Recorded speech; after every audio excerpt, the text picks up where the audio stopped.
Hello बच्चों, कैसे हो आप सब। Welcome back.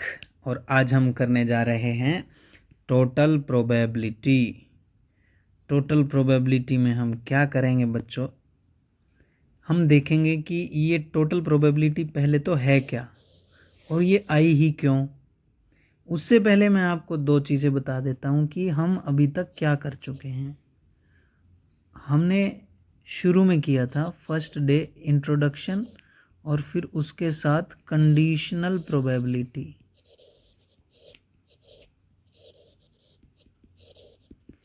दूसरा हमने क्या किया था, multiplication theorem.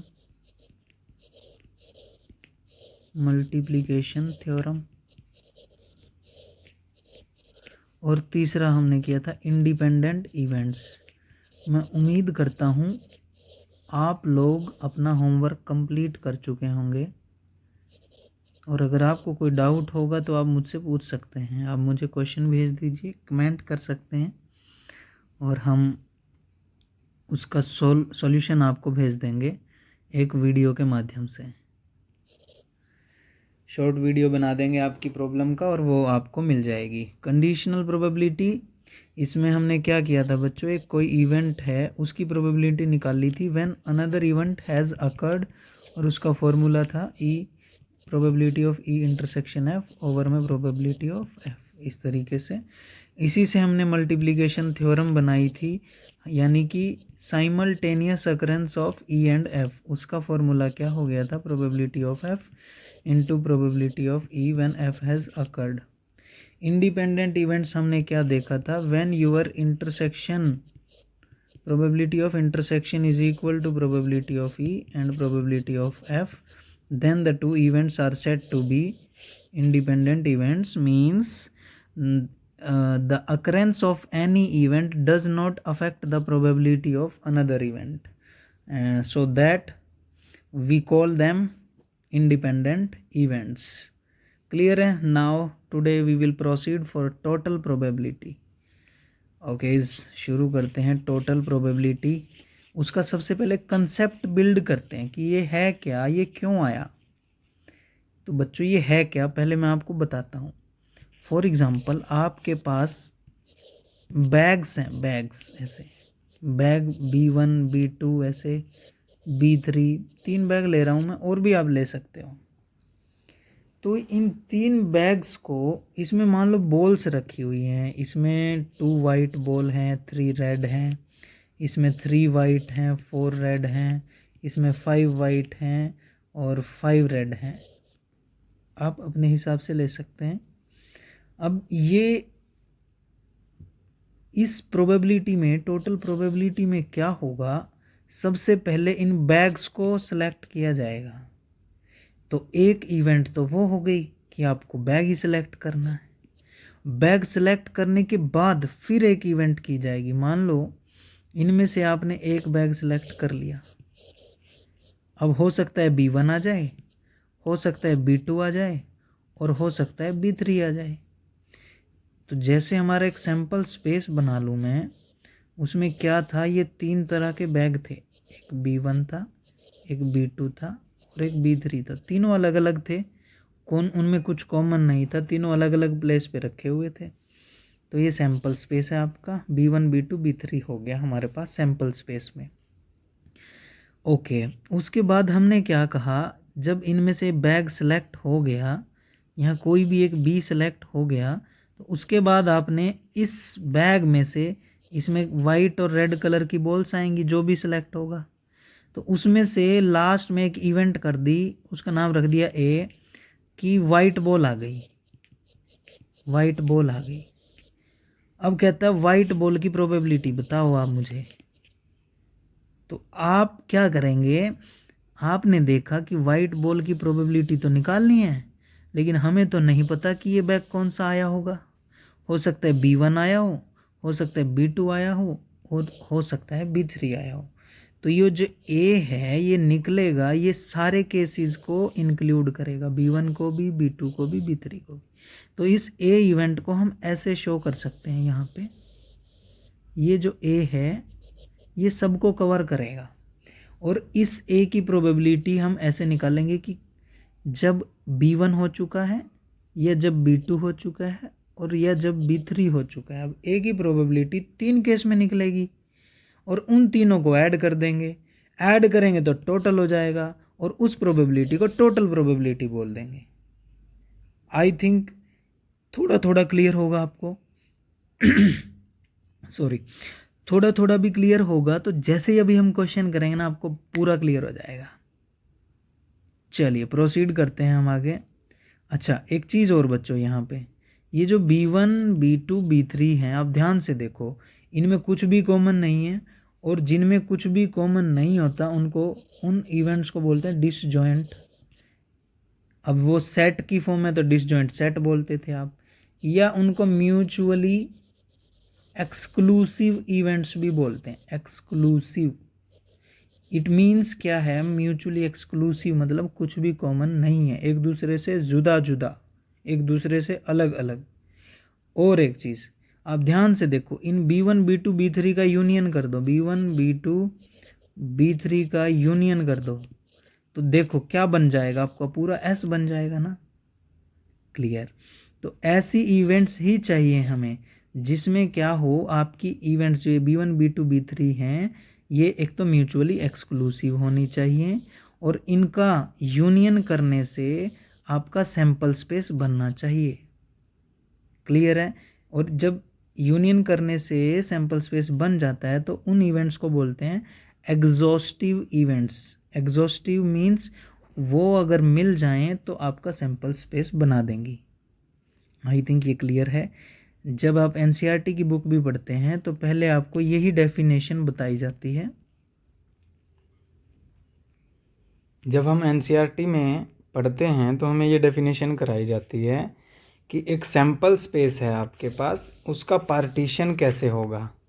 Late a set of events E1, E2, En, इसमें आप ऐसे करके E1, E2 up to sworn En बहुत सारी इवेंट्स में इसको डिस्ट्रीब्यूट कर सकते हो, पार्टीशन कर सकते हो इस सैंपल स्पेस S को। अब इसकी खास बात क्या होगी, अगर आप E1 का इंटरसेक्शन करोगे E2 के साथ वो फाई आएगा, E2 का इंटरसेक्शन करोगे E3 के साथ वो भी फाई आएगा। इसको मैं इन जनरल लिख सकता हूँ, EI का इंटरसेक्शन करोगे EJ के साथ तो वो फाई आएगा, और इस चीज़ को बोलते हैं म्यूचुअली एक्सक्लूसिव, या फिर बोलते हैं पेयर वाइज डिसजॉइंट। पेयर में डिसजॉइंट ऐसा भी बोल सकते हैं। तो फर्स्ट कंडीशन क्या है, EI इंटरसेक्शन EJ फाई है for all I starting from 1 to N। ये जो IJ हैं आपके कहाँ से शुरू होंगे, 1 to N। और I not equal to J, अगर आप I को J के इक्वल रख देंगे तो मतलब 1 इक्वल टू 1, तो E1 इंटरसेक्शन E1 हो जाएगा और वो तो E1 आ जाएगा। तो ऐसा नहीं करना है हमने, ये जो I और J हैं ये डिफरेंट होंगे, it means not equal to. ये समझ में आ गया शायद। Next, E1 union E2 union En, इन सब का अगर आप यूनियन कर देंगे तो आपका सैंपल स्पेस मिल जाएगा, और इसको बोलते हैं एग्जॉस्टिव, म्यूचुअली एग्जॉस्टिव। यहाँ पे ये लिख के बताया गया है, म्यूचुअली एग्जॉस्टिव बोलते हैं इसको, एग्जॉस्टिव इवेंट्स। और इन सभी इंडिविजुअल इवेंट्स की प्रोबेबिलिटी जो है वो क्या होनी चाहिए, ग्रेटर देन 0। मतलब इनमें से कोई भी इवेंट इम्पॉसिबल नहीं होनी चाहिए। इम्पॉसिबल इवेंट कब हो जाती है, जब प्रोबेबिलिटी 0 हो जाए। तो भाई साहब इनमें से कोई भी ऐसा नहीं होना चाहिए जो इम्पॉसिबल हो। क्लियर है। तब हम एक सैंपल स्पेस का पार्टीशन कर सकते हैं। क्लियर है। In other words E1, E2, En represent a partition. ये E1, E2, En क्या है आपके, ये पार्टीशन है किसका, सैंपल स्पेस का। If they are pairwise disjoint, अगर ये डिसजॉइंट है, ये वाली कंडीशन, एग्जॉस्टिव हैं and have non zero probability, ये वाली कंडीशन, तब हम इनको बोलेंगे partition of the sample space. अब हम चलते हैं अपनी थ्योरम के पास, टोटल प्रोबेबिलिटी की जो थ्योरम है। आप कहेंगे सर वो बड़ी इजी है। अभी जब ये चीज़ें आप समझ चुके हो ना, तो आपको वो थ्योरम बड़ी इजी लगेगी। शुरू करते हैं उसको, हम इसको उड़ा देते हैं यहाँ से। आपको कोई भी चीज़ नोट करनी है, आप वीडियो रोक के पहले नोट कर सकते हैं, देन आप आगे प्रोसीड कर सकते हैं। चलिए शुरू करते हैं हम। Next, theorem of total probability. अब जो चीज़ हमने कर ली है वो क्या है, एक हमने पार्टीशन लिया E1 E2 En, ये वाला पार्टीशन लिया किसका, सैम्पल स्पेस S का। Suppose that each of the event has non zero probability, third वो जो कंडीशन थी वो भी गिवन है। Let A be any event associated with S। अब एक इवेंट A है जो एसोसिएट कर दी, जो मैंने आपको बताया था कि ये E1 E2 E3 तो होंगे ये ऐसे, लेकिन इनसे परे एक और इवेंट होगी, उसका नाम रखेंगे A, जो डिपेंड करेगी इन सब पे, और इसी की प्रोबेबिलिटी हमें निकालनी होगी। तो यहाँ देखो A की ही प्रोबेबिलिटी निकालने को बोल रहा है, और उसका फॉर्मूला देखो क्या बनाया हुआ है। और ये फॉर्मूला कैसे बना अभी मैं आपको बताता हूँ बड़ी सिंपल लैंग्वेज में। तो पहले बच्चों ध्यान से देखो आप, क्या मैं ऐसे लिख सकता हूँ A intersection S is equal to A intersection S। बोलो कोई दिक्कत नहीं सर, बिल्कुल ठीक है। अब A इंटरसेक्शन S को मैं लिख सकता हूँ E1 union E2 union up to so on union En। अभी अभी हमने ऊपर देखा था, क्योंकि ये एग्जॉस्टिव है, ये पार्टीशन भी है इसका, तो इन सब का यूनियन करने से हमें क्या मिलेगा, हमें मिलेगा S, यानी सैम्पल स्पेस। क्लियर है यहाँ तक? Very good. उसके बाद हम कर देंगे इस पे डिस्ट्रीब्यूटिव लॉ अप्लाई कर देंगे। इधर क्या हो जाएगा A, ये इंटरसेक्शन जो डिस्ट्रीब्यूट हो जाएगा, इसके पास भी जाएगा, इसके पास भी जाएगा, सबके पास चला जाएगा, बिकॉज हमने सेट्स में पढ़ा था intersection is distributive over union. तो intersection E1 union A intersection E2 union up to sworn A intersection En। बोलो इजी है? वेरी गुड, इजी है बहुत सर, बिल्कुल इजी है। चलिए नेक्स्ट, अब हम बोथ साइड अप्लाई कर देते हैं प्रोबेबिलिटी। अब जब इधर प्रोबेबिलिटी आप अप्लाई करोगे, चलो एक बार लिख के दिखा देते हैं, A intersection E1 union A intersection E2 union up to sworn A intersection En। अब जब यूनियन पे आप प्रोबेबिलिटी लगाते हैं और वो म्यूचुअली एक्सक्लूसिव हो, अब आपने देखा ना E1 और E2 तो एक्सक्लूसिव है ही, अब A इंटरसेक्शन E1 और A इंटरसेक्शन E2 जो भी करोगे वो भी म्यूचुअली एक्सक्लूसिव होगा, तब इनका प्रोबेबिलिटी कैसे ओपन होगा, A intersection E1 plus probability of A intersection E2 plus probability up to so on, यहाँ लिखेंगे up to so on probability of A intersection En। Clear है सभी को? ये मैं आपको दोबारा बता देता हूँ, जब भी हम probability of A union B करते हैं तो हमारा फॉर्मूला क्या बनता है, probability of A plus probability of B। कब? जब when A intersection B is 5, मतलब A और B कैसे हैं, म्यूचुअली एक्सक्लूसिव हैं। अगर यहाँ A union B union C आ जाए, A union B union C आ जाए और तीनों ही म्यूचुअली एक्सक्लूसिव हों तो ऐसे हो जाएगा। अब इन A union B union C के अलावा हमारे पास क्या आ गया, A इंटरसेक्शन E1, B की जगह क्या आ गया, यूनियन A इंटरसेक्शन E2, इस तरीके से आ गए, यूनियन में है सारे। तो और ये इसके म्यूचुअली एक्सक्लूसिव है, ये इससे नेक्स्ट के एक्सक्लूसिव है। इट मीन्स आपका फॉर्मूला क्या बनेगा, सिंपली प्लस लग जाएगा, ये बीच में क्या लग जाएगा, प्लस। आई थिंक अभी आपको सबको ये क्लियर हो गया है। ये हमने अभी मैंने आपको एक फॉर्मूला रिवाइज कराया था, probability of A intersection E1 multiplication theorem से आपके पास वो क्या होगा, probability of E1 into probability of A when E1 has occurred plus probability of E2 into probability of E2 when probability of A when E2 has occurred plus up to so on probability of En probability of A when En has occurred। और A का intersection करो आप S के साथ, यहाँ पे A है ये S है, A और S का इंटरसेक्शन क्या आएगा, जो स्मॉल होगा यानी A, तो यहाँ पे क्या आ गया A, हैंस प्रूव्ड, आपने थ्योरम प्रूव कर दी। बताओ कोई डाउट? इजी है, ठीक है। अभी इसका एक क्वेश्चन करते हैं, फिर आपको बिल्कुल क्लियर हो जाएगा कंसेप्ट। देखो बच्चों, ए bag contains 2 white and 4 black balls, another bag contains 6 white and 4 black balls. 2 bag हो गए। 1 bag is selected at random, from the selected bag 1 ball is drawn, find the probability of the ball drawn is white. अब इसमें 2 steps में काम हुआ है बच्चों। पहले तो आपके पास 2 बैग थे, डायग्राम से समझाता हूँ। 2 बैग थे, एक B1 था एक B2 था। B1 के पास 2 वाइट बॉल हैं, 4 ब्लैक बॉल्स हैं, और B2 के पास 6 वाइट बॉल हैं और 4 ब्लैक बॉल्स हैं। अब क्या हुआ, फर्स्ट काम क्या हुआ, 1 bag is selected at random, इनमें से एक बैग सेलेक्ट हुआ।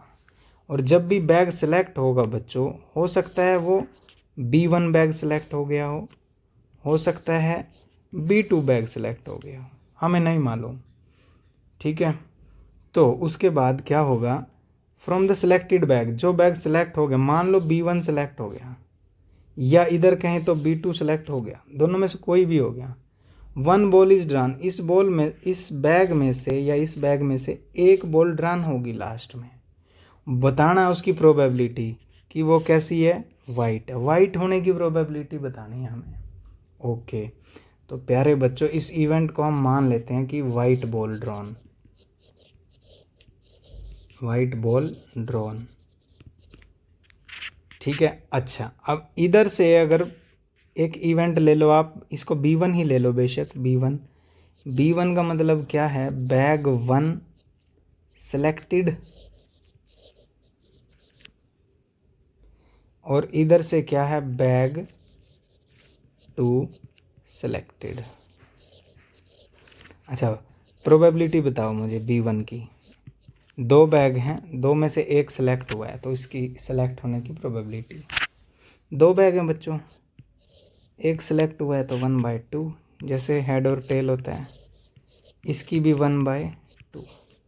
अब यहाँ पे अगर बैग 1 सेलेक्ट हो गया तो आपके पास टोटल वाइट बॉल 2 हैं, ब्लैक बॉल 4 हैं, और आपको प्रोबेबिलिटी किसकी बतानी है, वाइट बॉल ड्रॉन की। तो यहाँ से प्रोबेबिलिटी ऑफ ए, इस केस से क्या आएगा, व्हेन B1 इज सेलेक्टेड, तो उसकी प्रोबेबिलिटी क्या आएगी, ध्यान से देखो, आपको वाइट बॉल निकालनी है, वाइट हैं 2, टोटल हैं 6, और इस केस में क्या आएगा, probability of A when B2 is selected, मतलब बैग 2 इज सेलेक्टेड, उसमें क्या आएगा आपके पास, टोटल वाइट थी 6 और ब्लैक थी 4, तो ये आ जाएगा 6/4। अब वाइट बॉल की प्रोबेबिलिटी 2 केस में आ चुकी है, यहाँ से भी और यहाँ से भी। आपको निकालनी है प्रोबेबिलिटी ऑफ ए, और उसके लिए टोटल प्रोबेबिलिटी का फॉर्मूला लगा दीजिए। वो क्या होता है, probability of B1 into probability of A when B1 has occurred plus probability of B2 into probability of A when B2 has occurred. बस वैल्यूज़ पुट करो, आंसर आ जाएगा। यहाँ से प्रोबेबिलिटी ऑफ B1 क्या है, 1/2 मल्टीप्लाई 2/6 प्लस 1/2 मल्टीप्लाई 6/4। और प्यारे बच्चों, आप इनको कैंसिल मत करना कभी भी, इधर से इधर, इधर से इधर। जब लगे कि एलसीएम सेम है तो बिल्कुल मत करना, आपके लिए इजी होगा। अभी यहाँ देखो एलसीएम अलग अलग आएगा, तो यहाँ आप कैंसिल कर सकते हो। ये कैंसिल हो गया, यहाँ से 2 3 जा 6 हो गया, 1/6 प्लस 3/4, यहाँ आ गया 12, 6 2 जा 12, 4 3 जा 12, 9, 9 और 2 11, 11/12। कुछ गड़बड़ है, आंसर इज समथिंग एल्स, 7/15। कुछ तो गड़बड़ है। यहाँ 2 वाइट बॉल 4 ब्लैक बॉल थी, 6 वाइट और 4 ब्लैक थी। इधर से प्रोबेबिलिटी 1/2 1/2, 2 वाइट यानी 2/6, और यहाँ से प्रोबेबिलिटी 6 बाय, यहाँ गलती है, ये 6/10। अभी क्लियर है? तो यहाँ 6 बाय क्या आ जाएगा 10, यहाँ आ जाएगा 3/10, और अब एलसीएम कितना होगा, 5 दिए 15 और 2 30, 6 पंजे 30, 10 दिया 30, 9, 9 और 5 14, डिवाइड बाय 30, 2 सते 14, 7/50 आंसर। आगे आंसर, यही आपका आंसर है। मैं उम्मीद करता हूँ आपको ये अच्छे से समझ में आया होगा, आप इसको नोट कर सकते हैं। चलिए उसके बाद हम नेक्स्ट क्वेश्चन करते हैं। इस क्वेश्चन को रीड कीजिए आप। ए bag contains 6 red 8 black balls, another bag contains 8 red and 6 black balls. A ball is drawn from the first bag and without noticing its colour is put in the second bag. अब यहाँ पे जो 2 bag थे, पिछले वाले में क्या था, 2 बैग थे, उनमें से एक सेलेक्ट किया था पहले। यहाँ क्या कर रहे हैं, फर्स्ट बैग में से बॉल निकाल रहे हैं, फिर दूसरे में डाल रहे हैं। तो देखते हैं काम कैसे होगा। उसके बाद क्या कहता है, दूसरे बैग में रख दिया ball, then a ball is drawn from the second bag, फिर उस बैग में से बॉल निकाला गया। Find the probability of that ball drawn is red, कि उसकी रेड होगी। तो लास्ट में जो आपको निकालना है वो क्या है, रेड बॉल ड्रॉन, इसका प्रोबेबिलिटी निकालना है। जो चीज़ पहले मालूम हो जाए उसको लिख लो। ओके, उसके बाद क्या कहता है, फर्स्ट बैग में से बॉल निकाली गई थी। इसमें क्या है, फर्स्ट बैग में 6 रेड हैं 8 ब्लैक बॉल्स हैं। उसके बाद 6 रेड 8 ब्लैक बॉल्स में से एक बॉल निकाली गई, ए बॉल, 1 बॉल इज ड्रॉन, और कहाँ रख दी गई, सेकंड बैग में। अब इसमें 2 तरह की बॉल है, रेड है ब्लैक है। हो सकता है इसमें से आपके पास रेड बॉल आ गई हो, या हो सकता है आपके पास ब्लैक बॉल आ गई हो। अगर रेड बॉल आई बच्चों, रेड बॉल, तो पहले जो सेकंड बैग है आपका, ये सेकंड बैग है, ये फर्स्ट बैग है। सेकंड बैग में पहले से क्या पड़ा है, 8 रेड 6 ब्लैक, 8 रेड 6 ब्लैक। इधर से एक रेड और आ गई तो +1 हो गया। इधर से क्या आया, ब्लैक आई, तो यहाँ +1। अच्छा, इसको आप एक इवेंट मान लीजिए E1, इसको मान लीजिए E2। अब क्वेश्चन हो गया वेरी इजी। अब आपको सिंपल क्या करना है, प्रोबेबिलिटी ऑफ ए निकालना है व्हेन E1 हैज़ अकर्ड। ए निकालना मतलब रेड बॉल की प्रोबेबिलिटी निकालना। कब, जब E1 हो चुका है। E1 हो चुका है मतलब आप यहाँ पहुँच चुके हैं। यहाँ पहुँच गए तो यहाँ रेड कितना, 8 और 1 9, और टोटल कितना, 9 और 6 15। अब आ जाओ probability of A when E2 has occurred. E2 हो चुका है मतलब आप यहाँ आ चुके हैं। अब यहाँ रेड कितनी है, 8, और टोटल कितनी है, 6 और 1 7 और 8 15। हो गया इजी। अब निकाल दो प्रोबेबिलिटी ऑफ ए। फिर से फॉर्मूला वही है, probability of E1 multiply probability of A when E1 has occurred plus probability of E2, probability of A when E2 has occurred.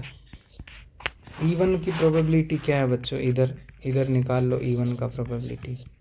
E1 बोले तो रेड बॉल 6/14, और इधर प्रोबेबिलिटी ऑफ E2 निकाल लीजिए, ब्लैक बॉल, इधर black हैं 8 और total हैं 14। क्लियर?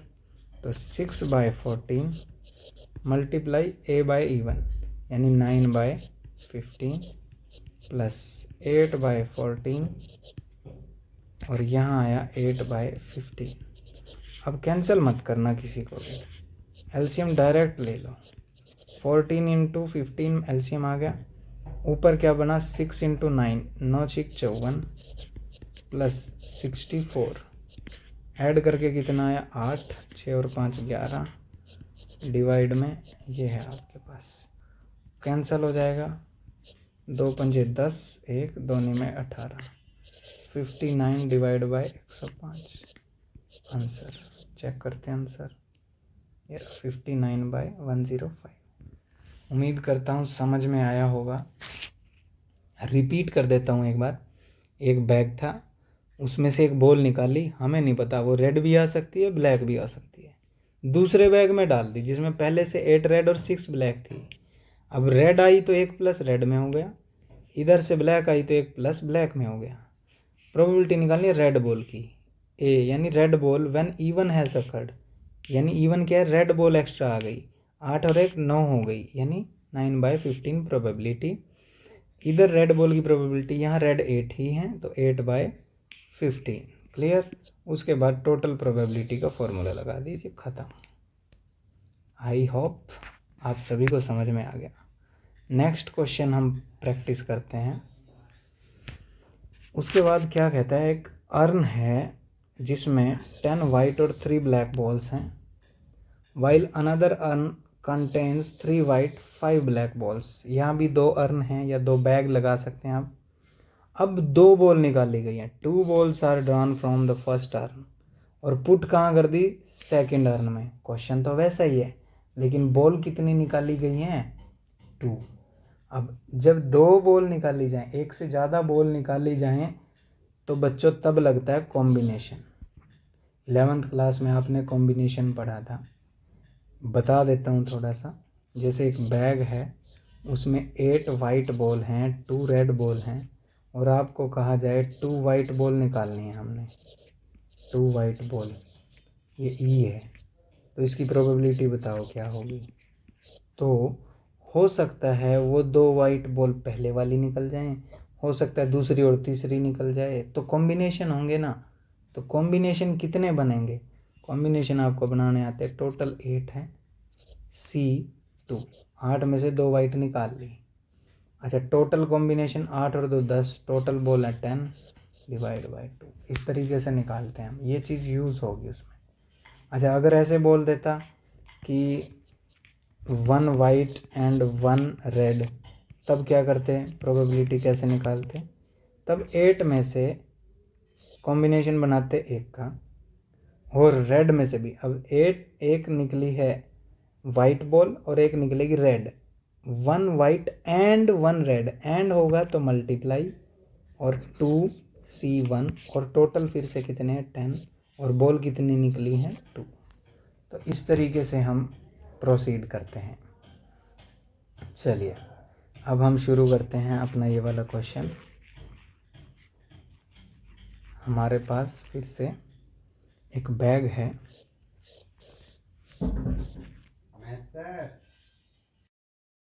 बच्चों कोई आ गया था तो मुझे रिकॉर्डिंग रोकना पड़ा बीच में। तो करते हैं हम फिर से उसी क्वेश्चन पे वापस आ जाते हैं। एक बैग है, एक अर्न है जिसमें 10 वाइट बॉल्स हैं और 3 ब्लैक बॉल्स हैं, और इसमें से कितनी बॉल निकाली गई थी, 2 बॉल्स। यहाँ से 2 बॉल्स निकाली गई हैं। अब जब 2 बॉल निकालेंगे बच्चों, तो हो सकता है कि दोनों की दोनों 2 वाइट बॉल्स आ जाएं, वाइट बॉल्स, या हो सकता है कि 1 वाइट एंड 1 ब्लैक बॉल आ जाए, और हो सकता है कि दोनों की दोनों ब्लैक बॉल्स आ जाएं।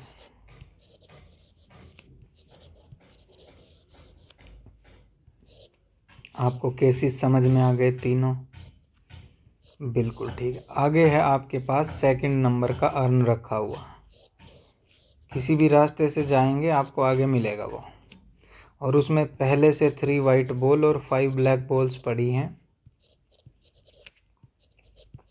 आप इस तरीके से डायग्राम बना के करेंगे ना तो आपको बड़ा इजी लगेगा क्वेश्चन। एक ट्रेडिशनल मेथड होता है, उसमें आप लिखते हैं लेट E1 बी द ये वो इवेंट, है ना। लेकिन अगर आप ऐसे भी कर देंगे तो आपको मार्क्स भी फुल मिलेंगे। इसको आप E1 मान लीजिए, इसको E2 मान लीजिए, इसको E3 मान लीजिए। फाइनल आपको निकालना क्या है कि जो ये वाला बैग है अर्न 2, इसमें से जब बॉल निकाली, इसमें से कितनी बॉल निकाली, इसमें से निकाली एक ball. A ball is drawn from the latter, latter मतलब जो सेकंड बैग है। Find the probability that it is a white ball, probability किसकी निकालनी है, वाइट बॉल की। वाइट बॉल ड्रॉन, ये इवेंट क्या है आपकी, वाइट बॉल है। तो यहाँ से वाइट बॉल की प्रोबेबिलिटी निकाल लो। व्हेन E1 हैज़ अकर्ड, क्या होगी वो। अच्छा पहले ध्यान से सुनो, यहाँ 2 वाइट बॉल थी, इधर आएंगी 2 प्लस हो गई।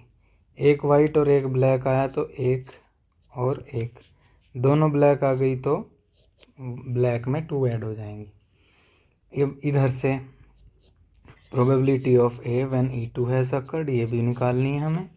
Probability of A when E3 has occurred, ये निकालनी है हमने।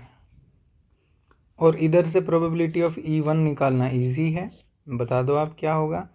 E1 बोले तो दोनों वाइट बॉल आया है। अब वाइट बॉल कितना निकाला है, 2, और वाइट टोटल कितना था 10, तो 10C2 डिवाइड बाय 13C2। बोलो क्लियर है। प्रोबेबिलिटी ऑफ E2 में क्या, 1 वाइट यानी 10C1 एंड बोले तो मल्टीप्लाई, और 3C1 डिवाइड बाय टोटल कितना है 13C2। Similarly probability of E3 क्या हो जाएगा, 3C2, ब्लैक निकाल रहे हैं ना, ब्लैक टोटल है 3 डिवाइड में 3C2। उम्मीद करता हूँ आपको ये समझ आ रहा है। उसके बाद probability of A when E1 has occurred, मतलब अब आप इस बॉक्स में आ चुके हैं। यहाँ पे ए यानी वाइट बॉल कितनी है, 3 और 2 5, डिवाइड बाय 5 और 3 8 और 2 10, टोटल हो गई 10। और यहाँ पे वाइट बॉल इस केस में 3 और 1 4, डिवाइड में 10, इधर वाइट बॉल 3 डिवाइड में 10। फॉर्मूला फिर से वही है टोटल प्रोबेबिलिटी का, आपने इसको अच्छे से याद कर ही लिया है। फॉर्मूला ज़रूर लिखेंगे एग्ज़ाम में, क्योंकि फॉर्मूला का भी आपको मार्क्स मिल जाता है।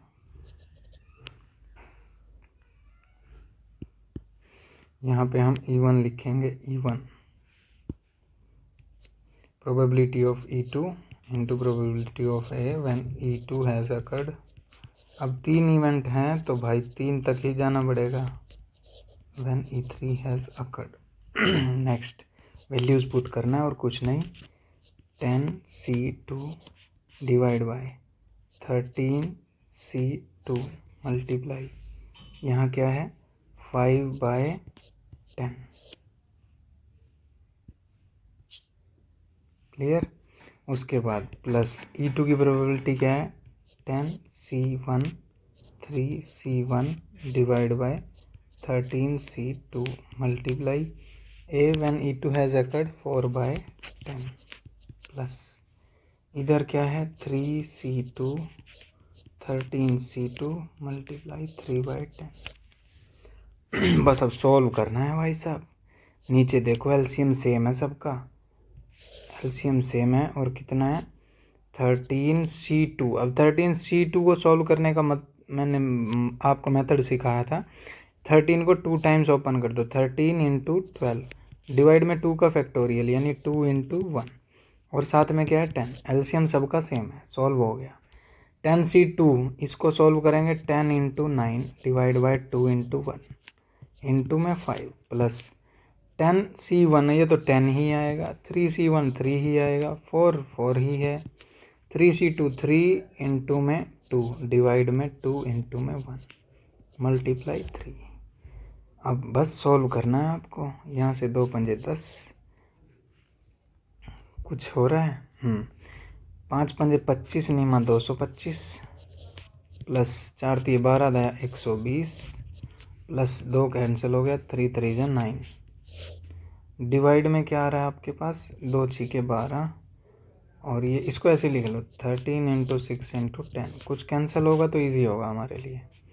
अब ये ऐड करके क्या आ रहा है 9 और 5 14 14 कैरी, 2 और 1 3 और 2 5 5 और यहाँ से 2 और 1 3 divide by 13 into 6 into 10।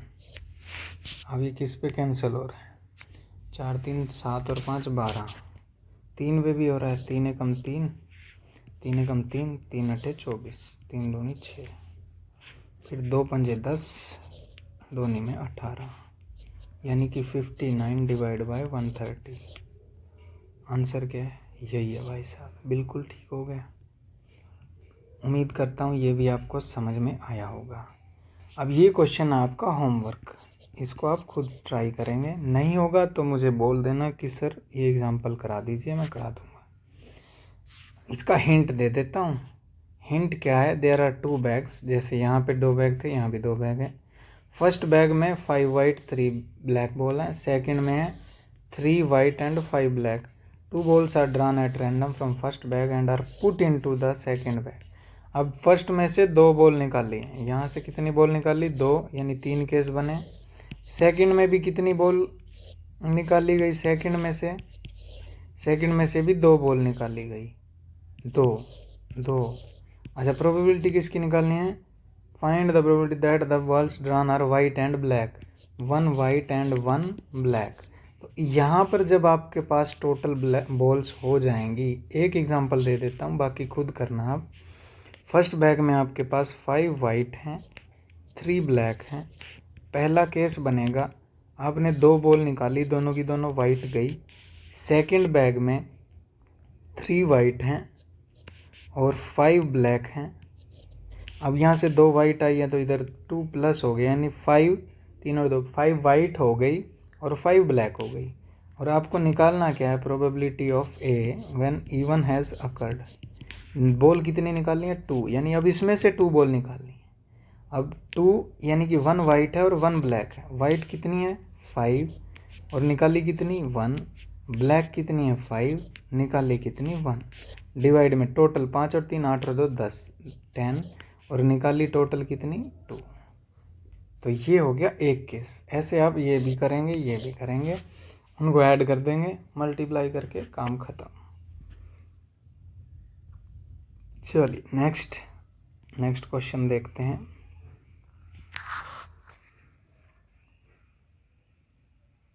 Bag 1 contains 4 black 6 red balls, bag 2 contains 7 black and 3 red balls. A die is thrown. If 1 or 2 appears on it, then bag 1 is chosen, otherwise bag 2. If 2 balls are drawn at random without replacement from the selected bag, find the probability of them being red and another black। कहता है, ये बिल्कुल first question के जैसा है। 2 bag है, दोनों में से पहले एक चूज करना है। हो सकता है बैग 1 सेलेक्ट हो जाए, B1, हो सकता है बैग 2 सेलेक्ट हो जाए, B2। लेकिन बैग 1 सेलेक्ट होने के लिए क्या होना पड़ेगा? Bag 1 selected. इसके लिए क्या चाहिए आपको? एक डाई थ्रो करी जाएगी, और उस पर 1 और 2 आएगा तो ही बैग 1 सेलेक्ट होगा। इसका मतलब क्या हुआ? प्रोबेबिलिटी ऑफ B1 किस पे डिपेंड हो गई? आपकी डाई पे। और डाई पे क्या आना चाहिए? 1 और 2, यानी कितनी पॉसिबिलिटी है? 2, और डाई में टोटल कितनी होती है? 6। सिमिलरली B2, बैग 2 सेलेक्ट होगा, बैग 2 सेलेक्टेड। ये भी किस पे डिपेंड करता है? डाई पे। अब डाई में फर्स्ट और सेकंड पे तो आना था बैग 1, बचा कौन? 3 4 5 6। इन पे अगर ये आया नंबर तो फिर सिलेक्ट कौन हो जाएगा? बैग 2। तो इसकी प्रोबेबिलिटी क्या हो गई? 4/6। अब बैग सेलेक्ट हो चुका है, मान लीजिए बैग 1 सेलेक्ट हो गया। बैग 1 सेलेक्ट हुआ तो बैग 1 में क्या है? 4 ब्लैक है, 6 रेड है, इसमें क्या है? 7 ब्लैक है, 3 रेड है। आपको क्या करना है? If 2 balls are drawn at random from the selected bag. अब सेलेक्टेड बैग में से 2 बॉल निकाली गई और आपको प्रोबेबिलिटी निकालनी है कि वो जो 2 बॉल निकाली हैं उनमें से एक रेड है एंड एक ब्लैक है। अब इस क्वेश्चन को उसी तरीके से करेंगे। यहाँ से अभी हमें 2 बॉल निकालनी है बच्चों। Probability of A when B1 has occurred. अब B1 हो चुका है, यानी यहाँ पे आप आ चुके हैं, तो आपके पास इसमें टोटल बॉल 4 ब्लैक हैं, 6 रेड हैं। आपको निकालना क्या, 1 रेड 1 ब्लैक, तो यानी 4C1 एंड 6C1 टोटल हो गया 10C2। Similarly probability of A when B2 has occurred, ये क्या होगा, एक रेड निकालनी एक ब्लैक निकालनी, 7 ब्लैक हैं यानी 7C1 और 3C1 टोटल कितना है 10C2। इजी है, फॉर्मूला में पुट कर देंगे, आंसर आ जाएगा। Formula probability of B1 probability of A when B1 has occurred plus probability of B2 into probability of A when B2 has occurred। B1 की probability 2/6, इसकी 4C1 6C1 divided by 10C2 plus 4/6 into 7C1 3C1 10C2। अच्छा, एक चीज़ का ध्यान दिया आपने, मैं कहीं भी यहाँ पे किसी को कैंसिल नहीं किया, यहाँ ऊपर इधर इधर इधर किसी को कैंसिल नहीं किया। क्यों नहीं किया, उसका रीज़न है क्योंकि लास्ट में आके मुझे एलसीएम सेम मिल जाता है बहुत सारे क्वेश्चंस में। अब यहाँ भी एलसीएम सेम है, तो सेम है तो लिख लीजिए। और 10C2 सॉल्व करने का मैंने आपको बताया था, 10 × 9 2 × 1, ऊपर क्या बचा हुआ है 2, इधर 4C1 का 4 ही होता है, 6C1 सॉल्व करोगे 6 ही होगा, इधर से 4, 7C1 7 ही होगा, 3C1 3 ही होगा। ये 2 तिया 6, 9 तिया 27, 270। ऊपर से कितना आया, 4 दूनी 8 6 के 48, 7 21 चौक 84, 8 और 4 12, 8 और 4 12 और 1 13, नीचे है 270। 3 और 2 5 और 1 6, 3 में 27, 3 चौके 12, 3 चौके 12, 2 दूनी 4, 2 दूनी 4, 2 चौके 8, 2 पंजे 10, 22/45। आंसर चेक कर लेते हैं, आंसर है 22/45। बोलो कोई डाउट, इजी क्वेश्चन है बिल्कुल। लेकिन हाँ, एक चीज़ और ध्यान रखना, अगर आपने प्रैक्टिस नहीं किया तो आप भूल जाएंगे, कंफर्म है ये बात। अगर आपने इन क्वेश्चंस की प्रैक्टिस की, कम से कम 15 क्वेश्चन आपको इस एक्सरसाइज के प्रैक्टिस करने पड़ेंगे, कम से कम 15, और ज़्यादा आप कितने भी कर सकते हो, फिर आपको चीज़ें याद रहेंगी। I can give you surety, फिर आपको याद रहेगा पक्का। चलिए नेक्स्ट क्वेश्चन देखते हैं। कितने क्वेश्चन बाकी हैं हमारे पास, 3 क्वेश्चन बाकी हैं, जल्दी जल्दी करते हैं इनको। इस क्वेश्चन में क्या है, ए बैग है ए contains 6 red and 4 black balls, bag B contains 4 red and 6 black balls। One ball is drawn at random from bag A and placed in bag B, and then one ball is drawn from bag B and placed in bag A। वाह वाह वाह वाह, ये तो भाई साहब थोड़ा सा और लंबा चलेगा। इसमें क्या हुआ, एक बैग से बॉल निकाला, फिर दूसरे में डाल दिया, और फिर उसमें से निकाल के दूसरे में डाल दिया। तो इसको मैं आपको एक बार डायग्राम बताता हूँ। आपके पास बैग ए था, उस बैग ए में 6 रेड थी और 4 ब्लैक बॉल्स थी, ठीक है। एंड बैग बी ये हो गया। 1 ball is drawn at random from bag A. अब बैग ए से 2 बॉल निकाली, और वो 2 बॉल आपको मालूम है कि या तो रेड हो सकती है या ब्लैक हो सकती है। आप पूरा लिख सकते हैं इसको, रेड बॉल इज ड्रॉन, यहाँ भी लिख सकते हैं ब्लैक बॉल इज ड्रॉन, कोई दिक्कत नहीं। उसके बाद वो डाल दिया आपने दूसरे बैग में, ये बैग था ए, यहाँ आ गए आप बी के पास। बी में पहले से क्या है, 4 रेड 6 ब्लैक, 4 रेड 6 ब्लैक। अब ध्यान से सुनना, अगर यहाँ से रेड बॉल आई, एक ही बॉल निकाली है, तो यहाँ +1 हो गया। अगर यहाँ से ब्लैक बॉल आई तो यहाँ +1 हो गया। क्लियर है ये बात? चलो इस रेड बॉल के आने की प्रोबेबिलिटी को मैं बोलता हूँ R1। R1 क्यों बोला अभी आगे मालूम होगा। इसको बोलता हूँ B1। अब क्या कहता है बच्चों, ध्यान से सुनना। 1 ball is drawn at random from bag A and placed in bag B। यहाँ तक का काम हम कर चुके हैं। And then 1 ball is drawn from bag B। अब B से बॉल निकाली गई है, ये B है। And placed in bag A, और फिर से किस में रख दी गई, A में। ओके तो इसका केस देख लेते हैं सबसे पहले। अब B में भी 2 तरह की बॉल है, रेड और ब्लैक। यहाँ से भी बॉल निकली तो 2 केस बनेंगे।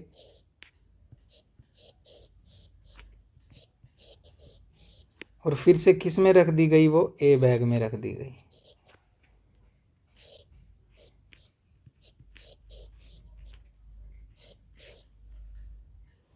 इसको थोड़ा सा ठीक करते हैं।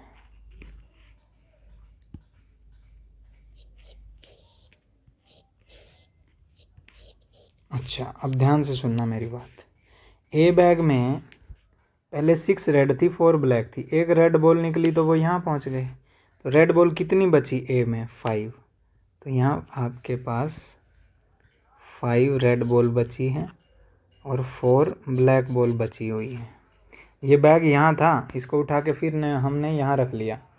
उसके बाद क्या है, एक रेड चली गई थी, यानी 5 रेड बची हैं, 4 ब्लैक बॉल बची। इस केस में आओ, इधर से ऐसे आओ। यहाँ क्या है, एक ब्लैक बॉल गई, यहाँ से एक ब्लैक बॉल जाएगी तो बचा क्या ए में, ए बैग में क्या बचा, 6 रेड 3 ब्लैक। 6 red 3 black. यहाँ तक किसी को कोई डाउट है तो सबको क्लियर है? गुड। ओके अब मुझे बताओ, यहाँ पे जो बॉल निकलेगी वो रेड भी हो सकती है और ब्लैक भी हो सकती है। क्यों? क्योंकि इस बैग में 2 ही तरह की बॉल है, एक रेड है और एक ब्लैक है। और यहाँ से भी एक बॉल रेड हो सकती है या ब्लैक हो सकती है। बोलो क्लियर है? बिल्कुल। नेक्स्ट आपको निकालना क्या है, उसके पास चलते हैं। Find the probability. अच्छा therefore 1 ball is drawn from bag A. Last में इस ए बैग में से एक बॉल निकाली गई, ठीक है, इस ए बैग में से। Find the probability that the ball drawn is red. Ball is red, इसका प्रोबेबिलिटी चाहिए। अब यहाँ तक पहुँचने में आप क्या क्या करके आ चुके हैं वो देखिए। इस प्रोबेबिलिटी को आप यहाँ देखो, रेड बॉल 1 निकल चुकी थी, यहाँ कौन सी निकली है, R2। ये कौन सी निकली है, B। देखो B1 यहाँ निकल चुकी है तो ये निकली है B2। क्लियर है मेरी बात? तो यहाँ पे क्या हो गया बच्चों, probability of R2 when R1 has occurred. यहाँ क्या हो जाएगा, probability of B2 when R1 has occurred. यहाँ तक किसी को कोई डाउट है तो बताओ। एक बार इसको रीड कर लो आप खुद से। नहीं क्लियर होगा मैं दोबारा रिपीट कर सकता हूँ, कोई दिक्कत नहीं है।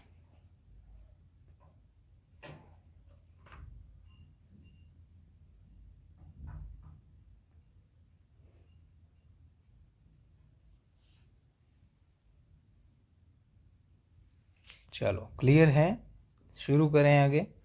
तो यहाँ देखिए, इधर से R1 बॉल निकल चुकी थी। अच्छा ठीक है, अगर आप इस केस पे आ जाएं, इधर यहाँ B1 निकल चुकी है, ठीक है, उसको छोड़ दीजिए। अब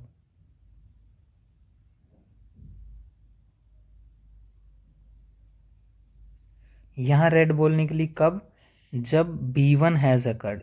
इट मीन्स इसको क्या बोलेंगे आप, ये है R2 और ये है B2। यहाँ क्या हुआ, probability of R2 when B1 has occurred, और इधर क्या हुआ, probability of B2 when B1 has occurred. यहाँ तक तो सभी को क्लियर होना चाहिए। अब R2 की प्रोबेबिलिटी इसमें से निकाल दो भाई। R2 की प्रोबेबिलिटी किस में से निकालेंगे, इसमें से। इस यहाँ से आपने बॉल निकाल ली है, ये R2 रेड।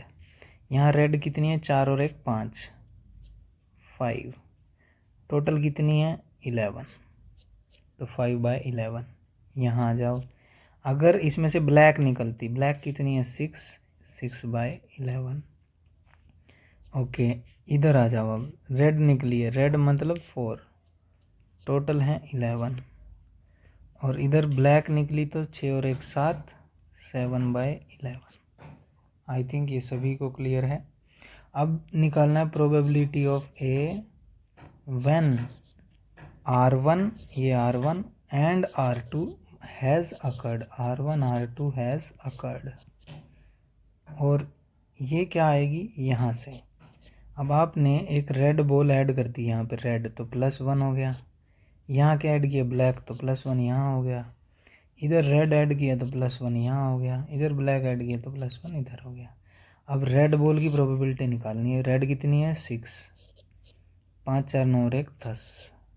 यहाँ क्या है probability of A when R1 and B2 has occurred, इसमें किसकी निकालनी है, रेड की, 5/10।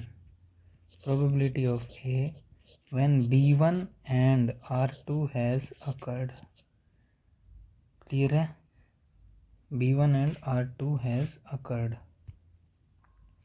यहाँ पे क्या होगा, रेड कितनी है 6 + 1 7/10। Probability of A when B1 and B2 has occurred, red कितनी है 6/10। बोलो सभी को क्लियर है ये बात। अब बस हमने फॉर्मूला लगाना है, फॉर्मूले में वैल्यूज़ पुट करनी है और काम हो जाएगा। शुरू करते हैं फॉर्मूला आप खुद लिखेंगे, अब मैं डायरेक्ट आंसर बता रहा हूँ। अच्छा, फॉर्मूला लिख देता हूँ, ये थोड़ा लेंथी है ना, इसलिए इसका फॉर्मूला भी लिख देते हैं। फॉर्मूला क्या बनेगा, probability of R1 multiply probability of R2 when R1 has occurred into probability of A when R1 R2 has occurred. ये फॉर्मूला कहाँ से आया, ये चीज़ कहाँ से आई है, ये मल्टीप्लिकेशन थ्योरम से आई है, ठीक है, मल्टीप्लिकेशन थ्योरम से। ओके, क्यों, जब 3 इवेंट हो जाएं, 1 2, ये दोनों हो गई, तो उसके बाद ये थर्ड की निकालनी है, तो R1 R2 जब दोनों हो चुके हैं उसकी, ये आपने मल्टीप्लिकेशन थ्योरम में फॉर्मूला किया था। Next, probability of R1, probability of R1, probability of R2, sorry, probability of B1। देखो यहाँ से ऐसे गए, अभी ए यहाँ से ऐसे गए, अब जाएंगे यहाँ से ऐसे, यानी probability of R1, probability of B2 when R1 has occurred into में probability of A when R1 B2 both has occurred. अब कैसे जाएंगे, अब यहाँ से ऐसे जाएंगे, probability of B1, probability of R2 when B1 has occurred, probability of A when B1 and R2 both has occurred, plus, अब जाएंगे ऐसे, तो उसके बाद वैल्यूज़ पुट कर देंगे और आंसर आ जाएगा। फिर हम आंसर मैच कर लेंगे क्या आया। Probability of B1, probability of B2 when B1 has occurred, probability of A when B1 B2 has occurred. ये क्वेश्चन लेंथी हो सकता है बट मुश्किल नहीं है, इजी है, आपको स्टेप बाय स्टेप चलना है और ये हो जाएगा। नेक्स्ट, मल्टीप्लाई करते हैं। अच्छा, इधर से प्रोबेबिलिटी ऑफ R1 निकाल लीजिए, कितनी है, R मतलब 6 रेड बॉल हैं और ये 10 हैं, और B1 की प्रोबेबिलिटी मतलब ब्लैक की, यानी 4/10, तो यहाँ से हुआ 6/10 मल्टीप्लाई ये वाली प्रोबेबिलिटी, ये मैं हाईलाइट कर देता हूँ, ये वाली और ये वाली इधर से चलेंगी, ठीक है। अब अपने पास क्या है, 5/11, और उसके बाद है हमारे पास 6/10 प्लस ये वाली लाइन। अब ये वाली लाइन चलेगी, यहाँ पे हमारे पास क्या है 6/10, 6/11, 5/10 प्लस नेक्स्ट लाइन में क्या है 4/10, 4/11, 7/10 प्लस 4/10, 7/11, 6/10। अब देखो कैंसिल ना करने का फ़ायदा देखना, नीचे क्या एलसीएम हमारा ये 10, 10, 11, 10, 10, 11, 10, 10, 11 सबके नीचे है यानी 1100। यहाँ मल्टीप्लाई कर लीजिए 6 पंजे 30, 6 तिये 18, 180। यहाँ से आया 6 पंजे 30, 6 तिये 18 फिर से 180। और यहाँ से आया 4 चौके 16, 16 सत्ते 112। और यहाँ से आया 6 चौके 24, 24 सत्ते 168। ठीक है, क्लियर। ऐड कर लो 8 और 2 10, 8 2 10, 1 6 और 1 7, 8 और 8 16 और 8 24, 2 3 4 5 6, 640। 1 0 कैंसिल, 2 तिया 6, 2 दूनी 4, 2 पंजे 10, 2 पंजे 10 यानी कि 32/55 आंसर इज 32/55। आई थिंक आप सभी को ये समझ में आ गया। नेक्स्ट क्वेश्चन का मैं हिंट दूंगा, ये आपका होमवर्क है। इसमें क्या कहते हैं, person had undertaken a construction job, the probability are 0.65 that there will be a strike. Strike होने की प्रोबेबिलिटी है 0.65। अच्छा 0.80 that the construction job will be completed on time if there is no strike. कहता strike नहीं है, काम पूरा होगा, उसकी प्रोबेबिलिटी है 0.80। And 0.32 that construction job will be completed on time if there is strike. कहता स्ट्राइक हो गई फिर भी काम कंप्लीट होने की प्रोबेबिलिटी है 0.32।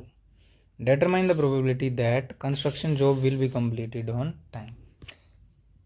तो निकालना क्या लास्ट में, जॉब डन ऑन टाइम। अच्छा इससे पहले आपने देखा कि या तो स्ट्राइक होगी या नो स्ट्राइक होगी। देयर इज स्ट्राइक और देयर इज नो स्ट्राइक। इसको मान लो E1, इसको मान लो E2, है कि नहीं।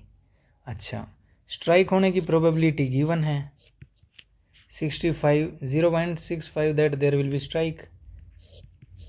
अच्छा जो स्ट्राइक नहीं होगी उसको कैसे निकालेंगे, 1 माइनस 0.65, उसमें से 1 में से माइनस कर देते हैं, 0.35 आ गई। अच्छा अब निकालें probability of A. Probability E1 निकल गई, व्हेन E1 हैज़ अकर्ड, मतलब कहता है जॉब डन हो गई, E1 हैज़ अकर्ड। E1 क्या कहता है, स्ट्राइक है फिर जॉब डन हो गई। तो जॉब डन हो गई if there is no strike, और यहाँ क्या है, जॉब डन हो गई 0.32 will be completed on time if there is strike. तो आपकी जो प्रोबेबिलिटी है वो ये वाली है 0.32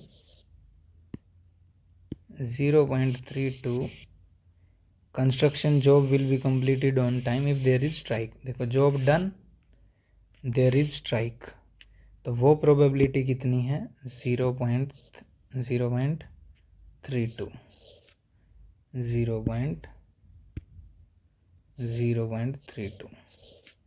next probability of A when E2 has occurred. Job done हो गई when E2 has occurred, it means there is no strike, उसकी प्रोबेबिलिटी कितनी है 0.80। बस कुछ नहीं करना भाई साहब, मल्टीप्लाई कर दो, ख़त्म हो जाएगा क्वेश्चन। इसको मल्टीप्लाई करो इससे, यानी कि 6500 मल्टीप्लाई 32 डिवाइड बाई 00 प्लस 35 नीचे 00 मल्टीप्लाई 80 डिवाइड बाई 00। कुछ नहीं करना, नीचे एलसीएम सेम है सबका। ये हो गया 65 इंटू 32, 5 दूनी 10, एक कैरी गया। यहाँ से आया 65 डिवाइड बाई 32, 2 छिके 12, 5 तिये 15, 27, और एक 28, 6 3 18 और एक 19। इधर से कितना आया 0, 8 5 40, 8 3 24 और 4 28।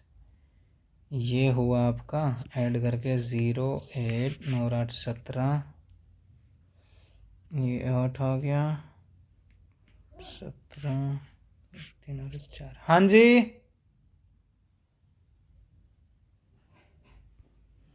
सॉरी बच्चों, फिर से कोई आ गया था, आई थिंक कुछ मिस्टेक है। 65 इंटू 32, 2 पंजे 10, 1 6 दूनी 12, 5 3 15, 27 28, 2 6 3 18 और 2 20। यहाँ 20 आएगा। यहाँ कितना हो गया अब ये हो गया 0 8 फिर 8 और ये 4 डिवाइड बाय 10,000। ये कैंसिल, कितना आ गया 0.488 और आंसर क्या है? Answer is 0.49। बस बिल्कुल ठीक है, इसको आप लिख सकते हो 0.49 आंसर। क्लियर। नेक्स्ट क्वेश्चन में कहता है ए bag contains 2n+1 coins. It is known that n of these coins have a head on both side. अच्छा, धोखेबाजी हो रही है, दोनों साइड पे हेड है। Whereas the rest of the coin are fair. इनमें से n कॉइन, जो n हैं वो भाई साहब अनफेयर कॉइन्स हैं और बाकी जो बच गए वो फेयर हैं। A coin is picked up at random from the bag and is tossed. उनके बाद बैग में से कॉइन उठाया गया और उसको टॉस किया गया और उसकी प्रोबेबिलिटी गिवन है कि वो हेड आया। ओके, इसका मतलब जो लास्ट में आया वो क्या है? हेड अपीयर्ड, हेड आया और इसकी प्रोबेबिलिटी गिवन है, यानी प्रोबेबिलिटी ऑफ ए गिवन है। वो कितनी है? 31/42। आपको क्या निकालना है? आपको n निकालना है। तो प्यारे बच्चों, जब आपने बैग में से कॉइन निकाला तो दो केस हो सकते हैं, या तो वो फेयर कॉइन आएगा या अनफेयर कॉइन आएगा। फेयर कॉइन आने की प्रोबेबिलिटी निकाल लो, इसको E1 मान लो, इसको E2 मान लो। प्रोबेबिलिटी ऑफ E1 क्या आएगी? फेयर कॉइन कितने हैं हमारे पास? n जो हैं अनफेयर हैं, तो 2n+1 टोटल हैं -n, तो हमारे पास ये आ गया n+1। ठीक है, अनफेयर कॉइन माइनस कर दिया, ये फेयर कॉइन आ गया फेयर। तो फेयर टोटल हमारे पास जो है n+1 और टोटल कॉइन है 2n+1। अब अनफेयर की प्रोबेबिलिटी निकाल लो। अनफेयर कितने हैं? n, टोटल हमारे पास है 2n+1। बैग में से जब आप कॉइन निकालोगे, बैग है 2n+1 कॉइन है, तो या तो फेयर कॉइन आएगा या अनफेयर कॉइन आएगा। क्लियर। अब मान लो कॉइन आ चुका है, आपको प्रोबेबिलिटी निकालनी है ए की। ए क्या है? Head appeared when fair coin, यानी E1 हैज़ अकर्ड। अब जब कॉइन फेयर आया, आपने टॉस किया और हेड आ गया। जब कॉइन फेयर है तो हेड आने की प्रोबेबिलिटी क्या होगी? हाफ होगी। Okay, probability of A when E2 has occurred. कहता प्रोबेबिलिटी निकालो हेड आने की। कॉइन कैसा है? अनफेयर। अनफेयर मतलब दोनों तरफ हेड लिखा हुआ है भाई साहब। टॉस कर लो, आना क्या है? हेड ही आना है और हेड आने की प्रोबेबिलिटी निकालनी है। तो श्योर इवेंट होगी, आएगा ही आएगा। और जब आएगा ही आएगा तो प्रोबेबिलिटी हो गई 1, उसकी इवेंट क्या हो गई? श्योर हो गई वो। क्लियर है। अब इसको शुरू करते हैं। प्रोबेबिलिटी ऑफ ए निकालना है, फॉर्मूला लगा दो। Probability of E1 A when E1 has occurred, probability of E2 when E2 has occurred. ये गिवन है 31/42। E1 कितना है? n+1/2n+1 इंटू में 1/2 प्लस E2 की प्रोबेबिलिटी n/2n+1 इंटू में 1। एलसीएम ले लो, 2 × 2n+1। इधर क्या आ जाएगा? n+1। इधर क्या आ जाएगा? 2n, यानी कि 31/42 31/42 3n+1 डिवाइड बाय 2 × 2n+1। ये कैंसिल हो गया, 2 दूनी 4, 2 एकम 2। क्रॉस मल्टीप्लाई कर दीजिए, 31 दूनी 62 n+31, 21 × 3 63 n, 21 ये हो गया n को इधर ले आओ, ये n, ये इधर ले आएंगे 10, तो n की वैल्यू कितनी आ गई 10। आंसर है 10। आई थिंक ये सब आप सभी को समझ में आया। Thank you so much, I hope you like it. अगर फिर भी कोई डाउट रहे आप वीडियो को पॉज करके उस क्वेश्चन को दोबारा समझ सकते हैं। और हाँ, जब तक आप खुद प्रैक्टिस नहीं करेंगे तो आपको कोई समझा नहीं सकता। प्रैक्टिस खुद करनी पड़ेगी, तभी आप क्वेश्चन सॉल्व कर पाएंगे। ऐसे आप वीडियो देखेंगे, आपको एक बार समझ आ जाएगा, अच्छा भी लगेगा, लेकिन जब खुद करेंगे ना तब पता लगेगा कि आप कितने पानी में हैं। इसलिए एक बार वीडियो देख के उसके बाद क्वेश्चंस को खुद से लगाएं। जो क्वेश्चन इस वीडियो में हैं वो भी, और बाकी एनसीईआरटी के क्वेश्चंस भी लगाएं और प्रीवियस ईयर क्वेश्चन ज़रूर लगाएं। Thank you so much.